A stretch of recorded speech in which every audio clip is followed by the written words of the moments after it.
bien, bienvenidos a los que no pudieron estar hoy con nosotros. Entiendo que ya estoy grabando. Y vamos a comenzar con nuestro primer estudio en este día tan lindo. Agradezco a todos los que pudieron estar hoy acá. Y nuestro estudio va a tener la siguiente presentation. Vamos con la semana 1 y hemos titulado Necesidad y vamos a estar hablando de Judas 3 y 4. Si tienen ahí su Biblia, pueden ir a Judas. Judas es un solo capítulo y vamos a trabajar sobre el verso 3 y 4. Por favor, cuando lo tengan. Así que vamos a leerlo de un solo. Si ya lo buscaron ahí en su Biblia, yo quiero que lo leamos en dos versiones que, según el estudio realizado, son dos versiones que nos permiten, em, digámoslo así, entender mejor el sentido que tiene el pasaje, el sentido que tiene lo que se ha escrito. Dice así de la manera siguiente en la primera versión. Queridos hermanos, he deseado intensamente escribirles acerca de la salvación que tenemos en común. Ahora, siento la necesidad de hacerlo para rogarles que sigan luchando vigorosamente por la fe, encomendada a los creyentes una vez y para siempre. El problema es que se ha infiltrado entre ustedes ciertos individuos que desde hace mucho tiempo han estado señalados para condenación. Son impíos que cambian en libertinaje la gracia de nuestro Dios y niegan a Jesucristo, nuestro único soberano y Señor. Y ahora quisiera que aprovecháramos y pudiéramos leerlo en otra versión que es la NTV. Esta versión es más dinámica, más fácil quizá de poderlo decir, de entender. Dice así: queridos amigos, con gran anhelo tenía pensado escribirles acerca de la salvación que compartimos. Sin embargo, ahora me doy cuenta de que debo escribirles sobre otro tema para rogarles que defiendan la fe que Dios ha confiado una vez y para siempre a su pueblo santo. Les digo esto porque algunas personas que no tienen a Dios se han infiltrado en sus iglesias diciendo que la maravillosa gracia de Dios nos permite llevar una vida inmoral. La condena de tales personas fue escrita hace mucho tiempo, pues han negado a Jesucristo, nuestro único dueño y Señor. Así que la clase o el estudio que tenemos hoy tiene por título Necesidad.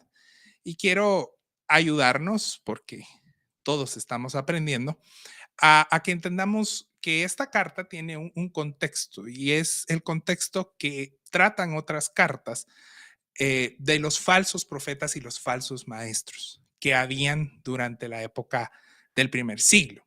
Es una carta muy, muy pequeña, pero creo que podemos aprender muchas cosas. Hay una palabra que a mí me marcó, obviamente la tenemos ahí como título, y es la palabra necesidad, que está en el verso 3.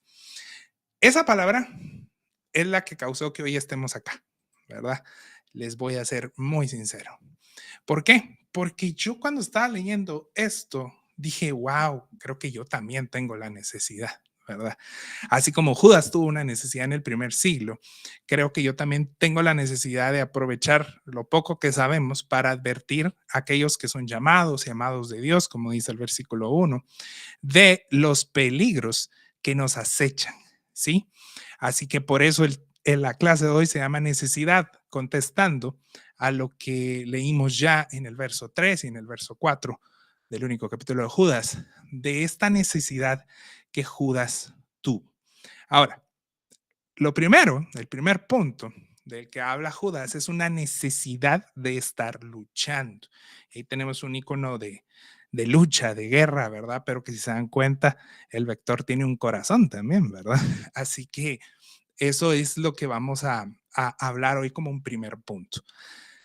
El primer problema que vemos que Judas nos está enumerando en el versículo es que hay un peligro de poner la salvación ahí como valga la redundancia, perdón, en peligro, ¿verdad? Pone en peligro la salvación, dice el título. Judas dice en la carta que está escribiendo que les iba a hablar acerca de la salvación, pero le fue necesario cambiar el tema, pues hay un peligro latente, hay algo ahí que está pervirtiendo el evangelio y lo está convirtiendo en un falso evangelio. Y tenemos que empezar a entender lo que el texto nos está enseñando. Si pueden tener siempre ahí su Biblia abierta con estos dos versículos, eh, tenemos que entender que aunque por años nosotros podamos decir, yo estoy segurísimo de mi fe, puede ser que en nuestra fe haya algo que esté alterado, ¿sí? Y es ahí donde tenemos y podemos atender la llamada de atención de Judas y hacer una pausa y decir, bueno, voy a analizar esto que creo para ver si realmente esto que creo es bíblico o tiene más un lado humano que bíblico. Punto número 2 de este primer punto. Judas hace un llamado, un ruego, dicen las otras versiones, a luchar y defender, ¿sí? Como hijos de Dios podemos entender que tenemos un llamado a luchar por la fe. Yo no sé qué piensan ustedes cuando yo les puedo decir, tienen un llamado a luchar por su fe, ¿verdad? Y cuando yo leo esto, yo entiendo que lo primero que se nos ocurre es algo más emocional o pasional, ¿sí? Como defender la fe para andar peleando con todo el mundo. No sé si les ha pasado. Pero este llamado es racional. Y con esto quiero atender algo que está pasando en nuestros países eh, y que muchos de ustedes tienen la oportunidad por trabajo de salir del país y darse cuenta que es algo que muchas veces nosotros al oír luchar por nuestra fe, nos vamos por lo pasional, nos vamos por lo político, que está muy de moda en nuestro país, nos vamos por una cuestión a veces solo espiritual. Y eso puede ser un problema, ya que tenemos que luchar por esta fe. Y tocando el tema, tenemos que tener cuidado de que no sea algo solo emocional o místico. Creo que no tengo que explicar qué es emocional, pero místico estamos refiriéndonos al asunto espiritual, ¿sí? Tenemos que tener cuidado porque Judas nos llama a luchar por nuestra fe, pero no podemos trivializar este concepto de la lucha, ¿sí? Y pensar que es simplemente algo que, como comúnmente hacíamos aquellos que estudiamos en colegios evangélicos, a orar, ¿verdad? Para que algo cambie, a orar por el presidente, a orar por los gobernantes, sino entender que también la lucha, a la luz de lo que dice Judas, es también algo material y algo racional. Y entonces todos dirán, Quinolito, yo no veo dónde lo dice eso. Bueno, veamos de esta forma. Judas no dice, miren, les ruego por favor que oren e intercedan por su fe, ¿verdad? Mucho menos Judas les está diciendo, miren, decreten y declaren la verdad de su fe, ¿verdad? Sino que les está diciendo, miren, debemos de presentar lucha y defensa. Y aquí es donde la cosa cambia, porque no está Judas diciendo, bueno, vamos a hacer esta cuestión y vamos a hacer una campaña y vamos a orar y vamos, etcétera, etcétera, sino les está diciendo, miren, necesito por favor, ¿verdad? Que a mí me encanta que la NBA dice, sigan luchando vigorosamente, ¿verdad? Hay que luchar, ¿verdad? Y eso no va a ser una cuestión de encerrados en nuestra casa, ¿verdad? Si no es una cuestión que hay que ir a hacer. Va. Entonces nos queda claro, tengo que hacer algo, va a ser algo también en el aspecto material y funcional. Pero entonces podemos tener la pregunta, ¿qué defendemos? Y la respuesta es la fe, ¿sí? Vamos a defender la fe. Si todavía están ahí, hagan una reacción o algo para no sentirme ahí que no está. Entonces, ahí estamos. No sé si los que levantaron la mano la levantaron para hablar. No, era para reaccionar. Los amo. Gracias. Muy bien. Y entonces vamos a hablar de esto que Judas les está diciendo, porque pues si nosotros leemos esto y oímos a Nolito y dice, hay que luchar, vámonos y hacemos una guerrilla cristiana. No, no se trata de eso. Tenemos que entender cuál es la verdadera defensa de la fe. Punto número 1. hay que entender que la fe es mucho más que un poder o una fuerza, dirían ciertas personas, ¿sí? La fe no es solo eso. La fe debe de asumirse que es algo que va más allá de creer y de hacer milagros. La fe es la creencia que nosotros tenemos como hijos de Dios, de nuestro Señor. Una vez más, si bien cuando nosotros pensamos en fe decimos milagros, poder, levantar muertos, expulsar esto y lo otro, debemos de comprender que en la Biblia, cuando vemos la palabra fe en la Biblia, también estamos hablando de este bagaje de conocimiento que nosotros tenemos acerca de Dios. Es decir, una serie de fundamentos que deberían de ser claros y establecidos. El apóstol Pablo lo dice en otra carta, me estoy saliendo ahorita un ratito, que les dice, bueno, las cosas que ya deberían de saber, ahora se las tengo que volver a enseñar. Ese bagaje es la fe, ¿verdad? Esa maletita llena de conocimientos es nuestra fe. Así que, ¿qué vamos a defender? El poder de sanar a alguien milagrosamente, el poder de hablar cosas extrañas, no, lo que vamos a defender es el conocimiento que tenemos acerca de Dios. Y segundo, no los quiero asustar, pero también tenemos que entender que hay que hacer un poco de teología bíblica, ¿sí? Ya la palabra teología ya asusta un poquito, pero no se asusten, por favor, no se desconecten. Nuestra fe realmente se sustenta en una teología propia bíblica. No entendí, dirían muchos. Bueno, que se da a través de una revelación progresiva que ya está establecida. Ahora lo explico todo.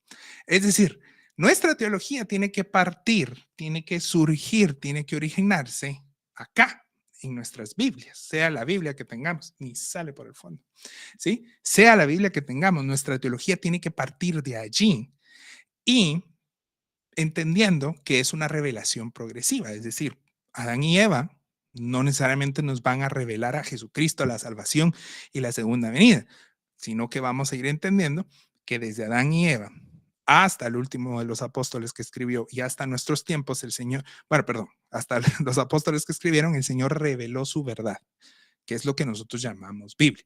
Es una verdad que fue progresiva, no fue que de un solo, o sea, Adán y Eva pecaron y miren mucha, van a tener que aceptar a Jesús y esto y lo no, ¿verdad? Sino que fue progresiva que nos fue mostrando ese amor de Dios hacia nosotros.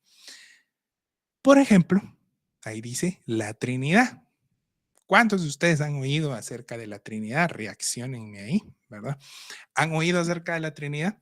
Ahora, si uno va a la Biblia o uno se va a la YouVersion, va a sacar uno el celularcito y dice, bueno, voy a buscar la YouVersion Trinidad.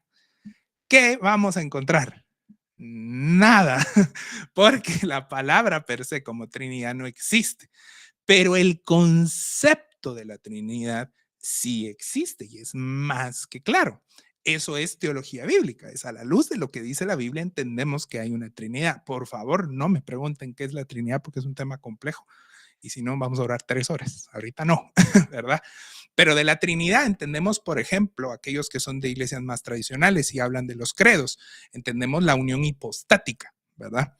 Uy, ya se complicó esto, que es la unión hipostática, que Jesucristo era Dios y era hombre. ¿Y por qué fue necesario esto? Bueno, por una herejía que surgió, pero toda esa teología, todo ese conocimiento bagaje es nuestra fe.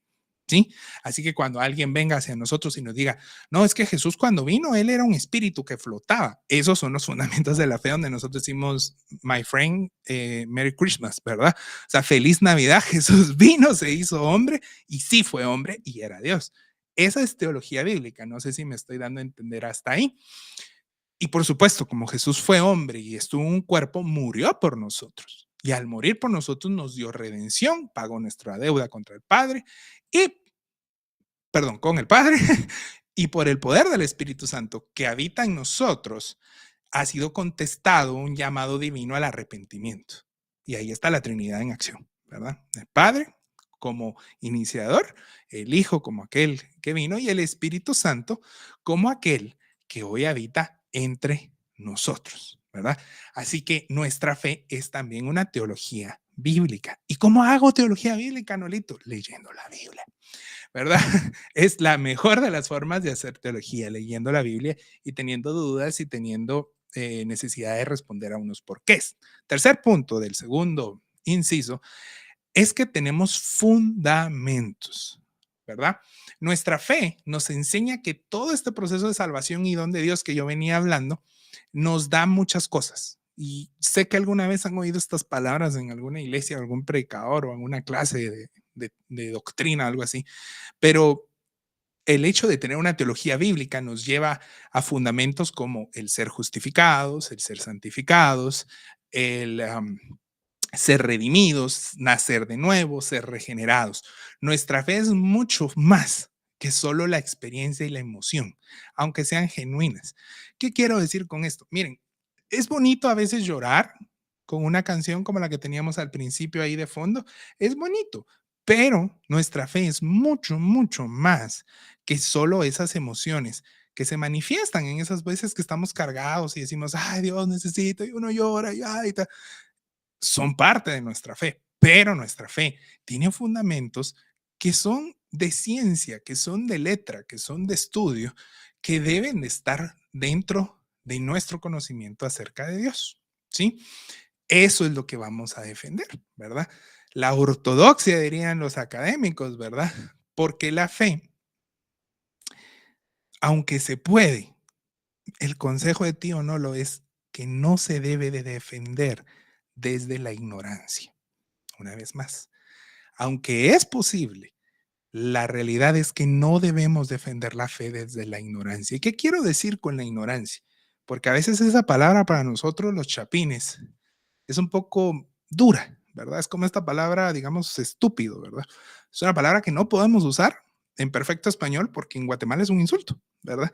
E ignorancia también es un poco un insulto. Miren, ¿es bonita la experiencia?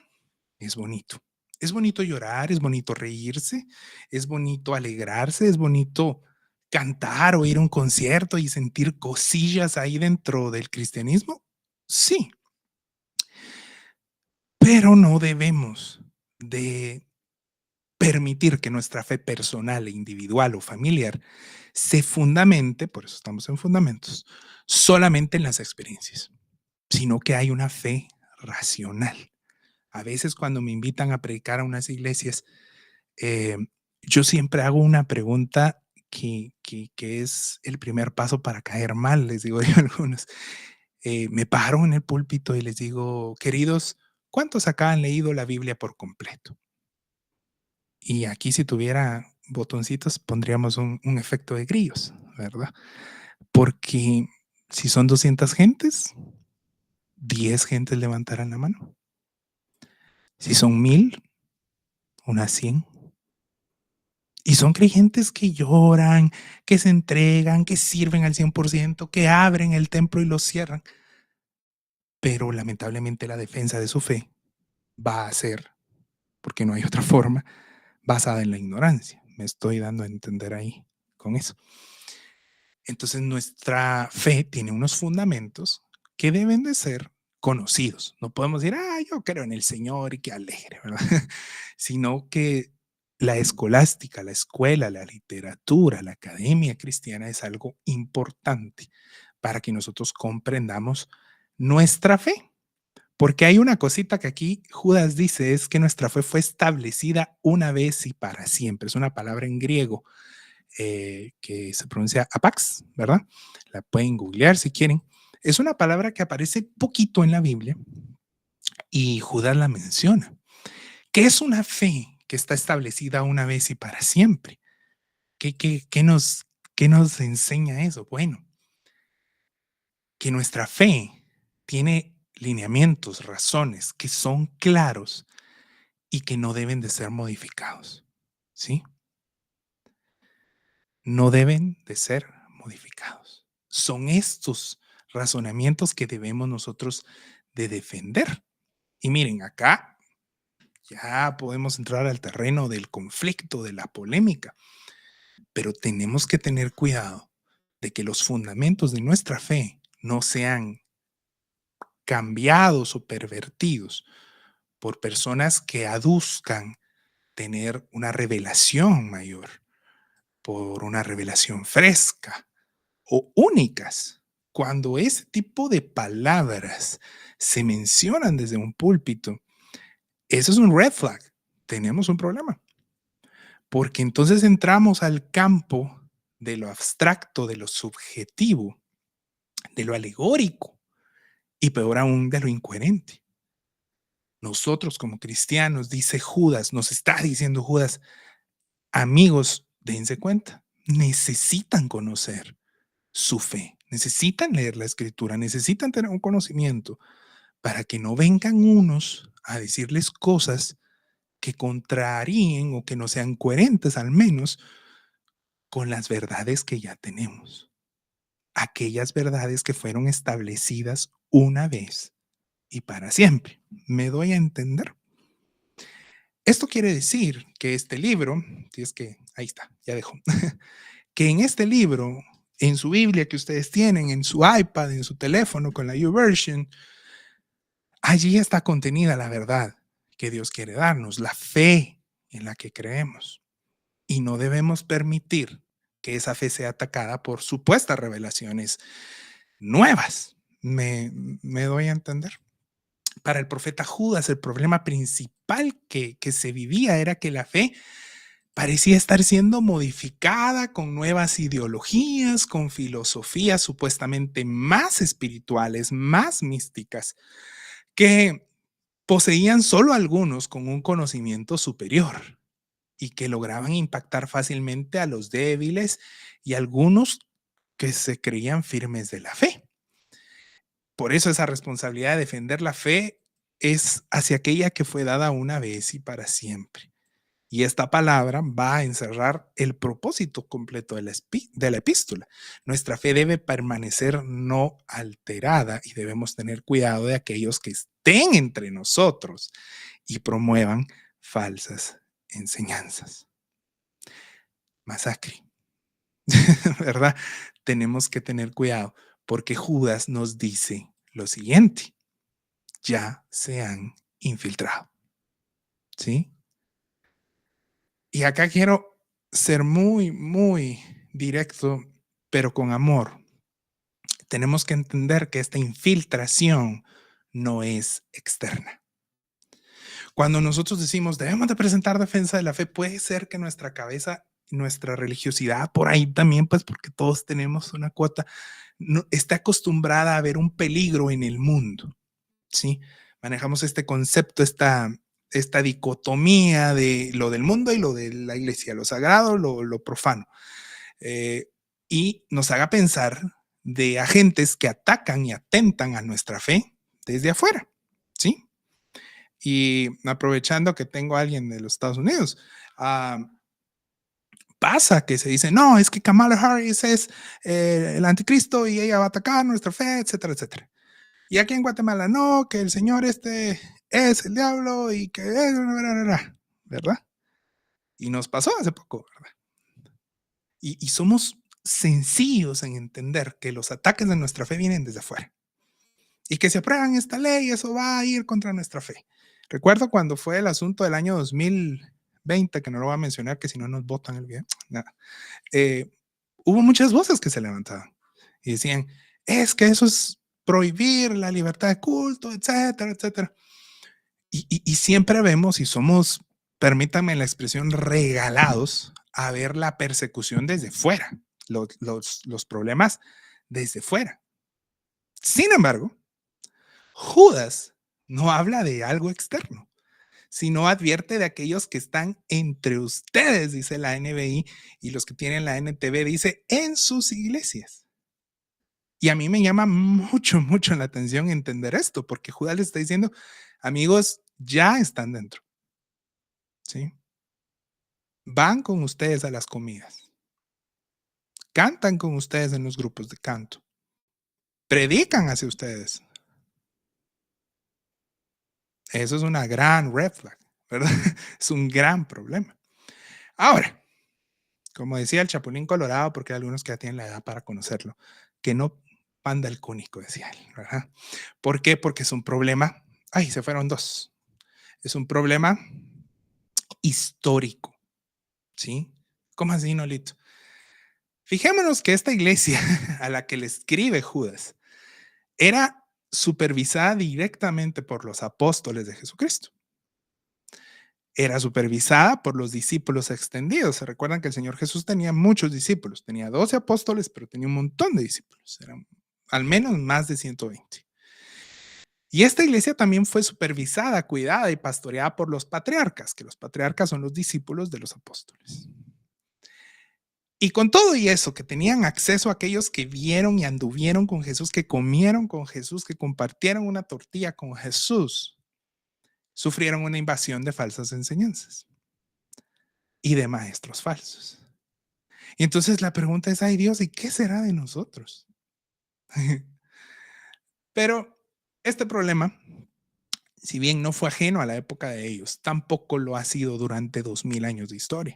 Más de 2000 años, o bueno, 2000 años de historia tiene la iglesia cristiana en todas sus manifestaciones. Y por ende no es ajeno esta generación a esos problemas. Siguen sucediendo y debemos de comprender que existe. Ahora bien, ya vamos terminando. Lo que Judas nos dice es que tenemos una responsabilidad, ¿sí? Díganse allí a ustedes mismos o si están acompañados con alguien, tenemos una responsabilidad. Y esta responsabilidad, Judas nos advierte a la iglesia de aquellos que no predican la verdad. Tenemos, por tanto, como creyentes, que juzgar con justo juicio. Aguas ahí si ustedes por ahí están inmersos en esta cultura cristiana hippie buena onda que dice no juzgues porque eso es malo. No, la Biblia dice que tenemos que juzgar y juzgar bien, no juzgar mal. Así que Judas nos llama a este juicio. No podemos ni debemos aceptar todo lo que oímos desde un púlpito o de una iglesia o de una reunión de Mitcon Nolito. ¿Sí? No tenemos y no podemos aceptar todo lo que venga de un hombre, aunque diga que está predicando la palabra, sino que todo, como dice mi padre, todo es todo. Todo lo que escuchamos debemos confrontarlo a la verdad de la fe.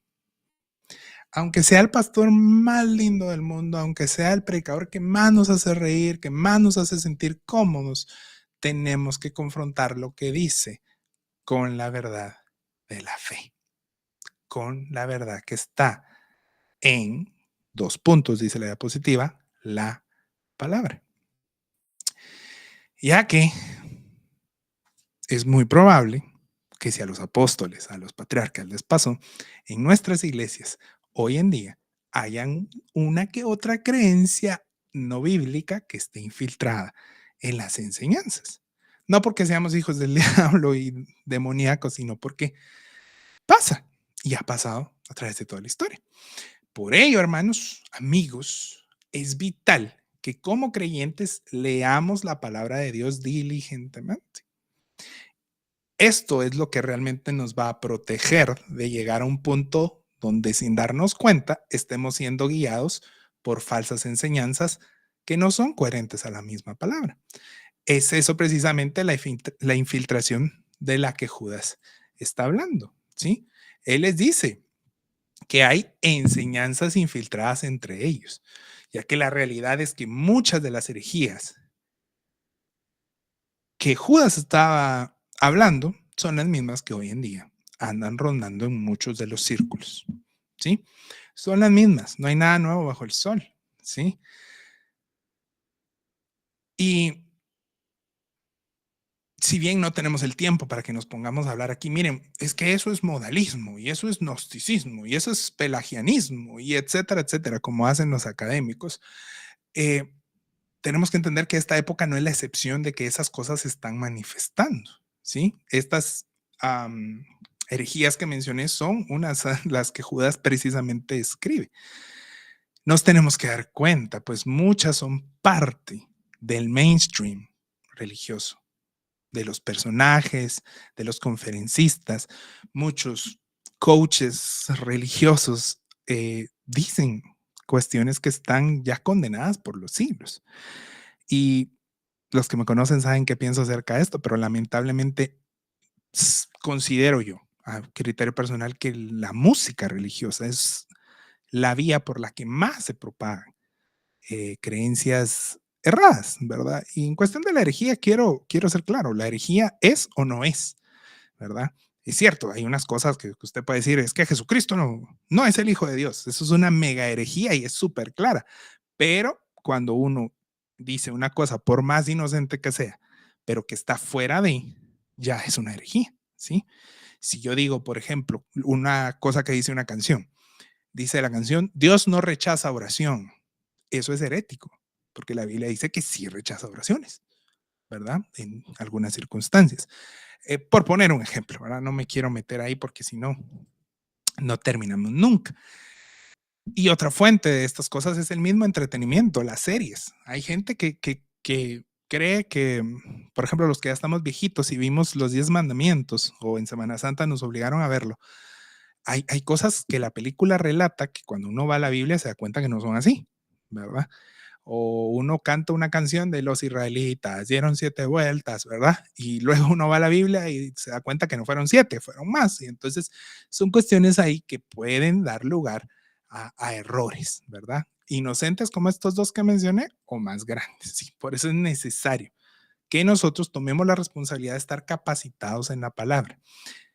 Cuando nosotros leemos la palabra y nos capacitamos en la palabra, por consiguiente, vamos a estar capacitados en nuestra fe, ¿sí? O sea, es consecuente.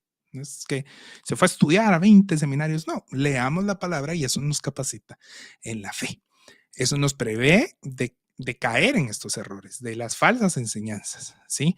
Porque una falsa enseñanza no significa que estamos dentro de una secta ya, ¿verdad? Y uy, somos así como para de sufrir, no, sino puede ser simplemente una costumbre que se ha normalizado tanto que toma un carácter mayor al de la palabra, ¿sí? O de por sí ya la influencia de un círculo o una iglesia a la que imitemos como iglesia o como personas, ¿verdad? Y por último, eh, hoy en día tenemos que tener cuidado con la virtualidad. Las redes, a veces más que un pro, son una desventaja, ¿sí? Porque son un problema de infiltración. Pues, nos guste o no, un celular, un Instagram, un TikTok, lo que sea, abre la puerta directo de nuestros corazones. O sea, eso sí, ¡fa! Abrir nuestros corazones, abrir nuestras mentes, bombardéeme de lo que usted me quiere decir, ¿verdad? De otras voces que pueden estar introduciendo errores, ¿verdad? A través de un reel que compartimos, o a través de un post que compartamos, a través de una fotillo, de un podcast que escuchemos. Podemos estar llenando nuestra mente, nuestro corazón de errores. Y esta exposición directa también se le suma, y con esto quiero concluir, un miedo que tenemos o una falta de criterio a la que nos enfrentamos seguido en las redes. Y es el miedo a contradecir a la popularidad, ¿sí?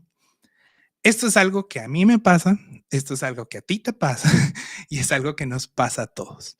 Cuando alguien con millones de seguidores dice algo en una red social, normalmente eso se toma como una verdad. Como dice el dicho, va a misa, ¿sí? Y nadie lo cuestiona. Y eso nos lleva o nos puede llevar a confundir popularidad con veracidad, confundir la tendencia con perfección, confundir em, el ser top trending, ¿verdad? Con inerrancia y confundir que alguien tenga muchas vistas o muchos números de seguidores y equipararlo a que eso significa que siempre habla la verdad o la palabra de Dios. Concluimos. Estos dos versículos de la Biblia representan un reto complejo para nuestras vidas. De por sí nuestra cultura es carente de juicio crítico, debate y de ciencia. A muchos nos han obligado a creer lo que una iglesia, lo que un pastor, lo que un líder dice que es y tiene que ser, y si no, pues lo condenamos. Pero contrario a todo esto, Judas, que es el medio hermano del Señor Jesús para los que no lo sabían, nos llama a que podamos presentar una defensa de nuestra fe con conocimiento en la palabra. El verso 4 me encanta porque termina diciendo que los falsos maestros niegan a Jesucristo. ¿Y cómo podría alguien estar en medio de la iglesia y negar a Jesús? Pregúntome yo. ¿Cómo podría alguien que está en medio de la iglesia negar a Jesús? Y esto nos recuerda entonces que Jesucristo es la palabra y toda persona, por muchos títulos que tenga, por mucha fama que tenga, por mucho prestigio que tenga, que se atreva a negar la verdad de la palabra, está negando a Jesucristo y está siendo un falso maestro, aunque no sea esa su intención. Debemos perderle el miedo cultural y religioso a cuestionar las verdades que nos han enseñado y contrastar todo con la verdad de la palabra. Este grupo, este tiempo de estudio es eso, es un llamado a buscar y responder preguntas que nos ayuden en la defensa de la fe. Espero que vayamos creciendo, no en números, sino en conocimiento, y seamos, como dice Efesios y Filipenses, edificados. Edificar es construir algo, es construir adentro de nosotros eh, una confianza entre hermanos, una fe entre hermanos, y que podamos este grupo ser un medio para que razonemos nuestra fe, para que podamos defender nuestra fe de cualquiera falsa enseñanza que esté sucediendo en nuestros círculos. ¿Ok? Quiero terminar con dos preguntas y pueden participar, pueden no participar, no se sientan presionados.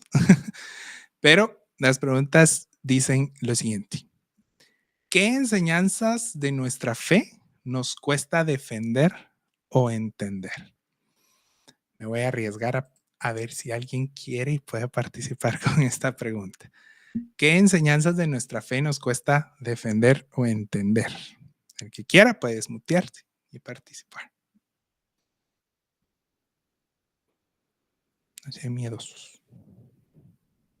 Bueno, para mí lo que me es difícil defender es cuando escucho a las personas decir, bueno, si tu Dios es tan bueno, ¿por qué pasan las cosas a la gente inocente, como a los niños que se mueren en edad temprana, el hambre? Eso para mí es lo más difícil de defender.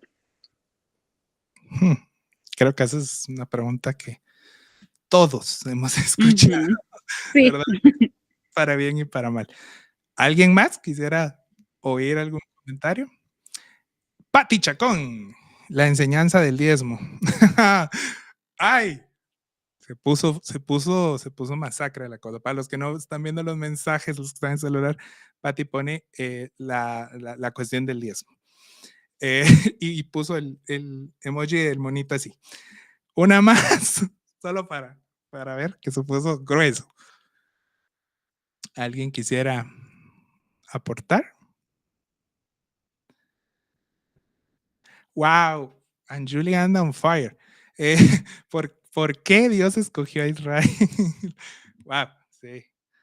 Bueno, miren, estos son los tipos de cosas que nosotros tenemos. Si alguien quiere escribir otra o decir otra, interrumpa, no tenga pena, que tenemos que poder responder, ¿sí? Em, porque, porque tenemos que. Y el objetivo de este grupo es poder hacer eso. Por eso se recuerdan los que vieron los posts. Yo puse, mirá, si ya sos parte de una iglesia, qué alegre. No estamos buscando solo una iglesia, estamos buscando edificar y construir. De verdad, si alguien se anima todavía a escribir, escríbalo, aunque sea muy polémico y crea que vamos a empezar a tirarnos acá piedras virtuales, pueden escribir. Voy a quitar la presentación solo para poder ser más lúcido en cómo lo hago y les voy a decir la otra pregunta. Bueno, ¿por qué Dios permite el mal, por ejemplo? Es una cuestión complicada de contestar y creo que una vez lo hablamos con Stephanie, creo que fue, que es complejo responder a esta pregunta, ¿sí? Porque entonces la gente le dice, bueno, y aunado a la otra cuestión que dijo Anjuli, ¿por qué Dios se place en que los niños palestinos exploten en 20 pedazos? ¿Verdad? Que es otra pregunta que Patty, por ejemplo, también me hizo. ¿Por qué Dios lo permite si existe el mal? Y lo que la Biblia nos ayuda acá a comprender es de que todo esto es consecuencia de la maldad humana, ¿sí? No es el propósito de Dios. El propósito de Dios se acabó entiéndanmelo con mucha inteligencia, cuando pecamos en el Edén, ¿sí? O sea, la voluntad de Dios no era esta humanidad que tenemos hoy en día, ¿sí? Esta realidad no tiene nada, por eso es que a veces nos deprimimos como seres humanos, porque es un sinsentido seguir vivo, dirían los filósofos idealistas. Pero este mundo está recibiendo las consecuencias del pecado del ser humano, ¿verdad? Y esa maldad que existe no es la voluntad de Dios, es la consecuencia del pecado. Respuesta corta, ¿verdad? La respuesta larga, pues necesitamos 2 horas para contestar. ¿Por qué Dios escogió a Israel? Bueno, esos son temas que me gustaría que vayamos tratando con el forme avance el grupo. Porque hay posturas, hay una postura muy tradicional, mesiánica, casi judaizante de los evangélicos, eh, que es dispensacionalista, se llama eso, y que defiende que hay dos tratos de Dios, uno para la iglesia, uno para Israel.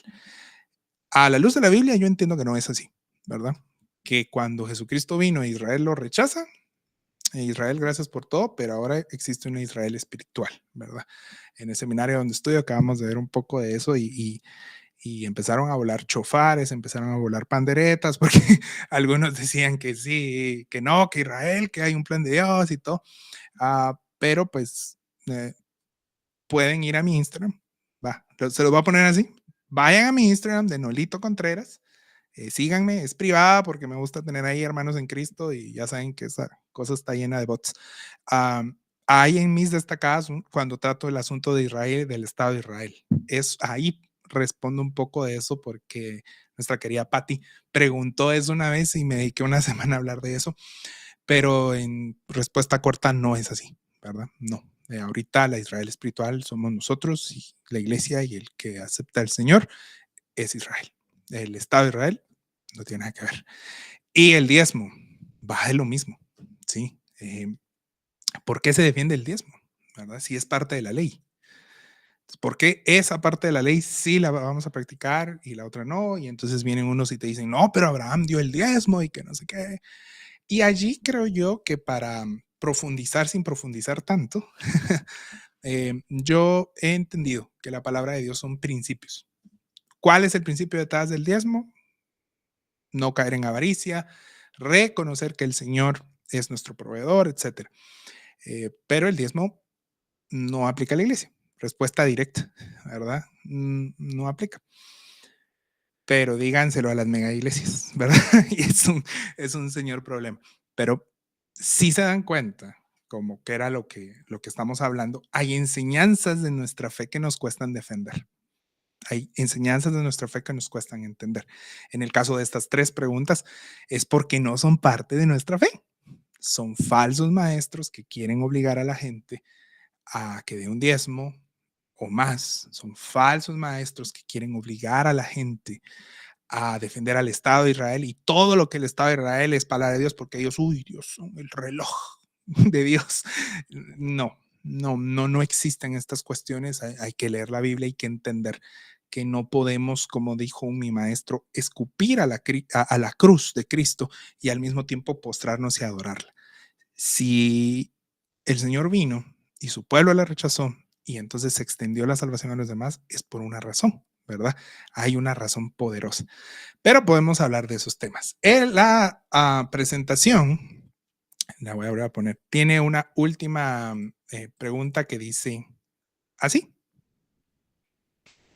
¿Qué enseñanzas hemos oído que nos generan dudas de ser falsas? ¿Qué enseñanzas hemos oído que nos generan dudas de ser falsas? La siguiente semana vamos a seguir estudiando acerca de Judas, de esta carta, así que los esperamos. Yo creo que esta pregunta de qué enseñanza hemos oído que nos generan dudas de ser falsa ya se planteó aquí un poquito, pero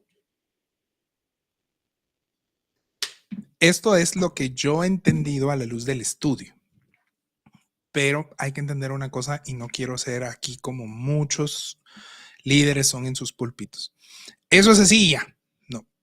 Vayamos a la palabra, estudiemos la palabra y veamos cómo la palabra se mueve a través de un principio. Por ejemplo, Yo no creo que el diezmo sea una obligación del creyente, por poner un ejemplo. Sin embargo, creo que para muchos corazones diezmar les es muy bueno, ¿sí? Porque rapidito nosotros somos hiper regalados para decir, no, es que mi esfuerzo, mi trabajo, mi doctorado, mi todo esto. Entonces, por ahí sí. La cuestión de Israel, como dije, hay cuestiones que pueden justificarlo y si alguien quiere creer que es así, que hay dos tratos, eso se llama dispensacionalismo, pues está en su derecho. A mí no me parece bíblico, pero tenemos que tener fundamentos bíblicos que vayan mucho más allá de un video sensacionalista, de un pseudo profeta en Facebook que cada vez que pasa algo diga que se está haciendo esto y que el templo se va a construir y otras cosas, ¿verdad? Creo que tenemos que ser mucho más maduros en ese aspecto. Muy bien, gracias por haber venido. La siguiente semana vamos a seguir y quisiera terminar, porque no quiero quedarme estancado en Judas. Em, a continuación, Judas habla de muchos ejemplos que nos hacen ver quiénes son y cómo se comportan y cómo identificar un falso maestro. Quiero que hablemos un poco de eso y extendernos un poco. Y ya la tercera semana vamos a salir de Judas a ir a otro pasaje que ya tenemos ahí en mente para poder trabajarlo. Les agradezco a todos por haber estado. Gracias por haberse conectado. Estoy muy contento de poder compartir con ustedes. Solo algunos los conozco de Instagram. Eh, les quiero, ahorita en el chat les puse mi número de teléfono. Si me pueden escribir por iMessage, Telegram, WhatsApp, lo que sea, para ir haciendo una libretilla, ¿verdad? Para ir compartiéndoles el contacto y compartiéndoles la información, etcétera, etcétera. Me gustaría, por ejemplo, anticiparme a las lecturas que vamos a usar para que ustedes las puedan leer y que podamos debatir un poquito más. En cuanto a la clase, acá estamos.